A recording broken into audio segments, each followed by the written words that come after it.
என் அன்புக்குரிய மக்களே வணக்கம்.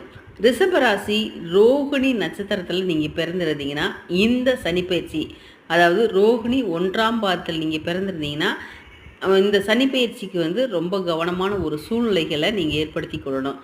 அது மட்டும் இல்லைங்க, உங்களுடைய இல்லத்தில் திருக்கார்த்திகை அன்று விளக்கெண்ணெய் தீபம் போட்டுக்கொள்வது மிக ஒரு சிறப்பு.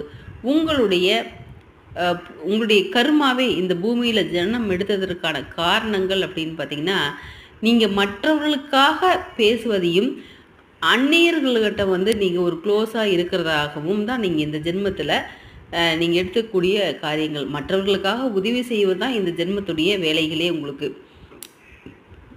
அதே மாதிரி உங்களுடைய பேச்சுக்கள், வருமானங்கள் எல்லாம் ஓரளவுக்கு வெளிநபர்களிடமிருந்து வரும். சில பேருக்கு வெளிநாட்டு பணமுங்கள் வர ஆரம்பிக்கும்.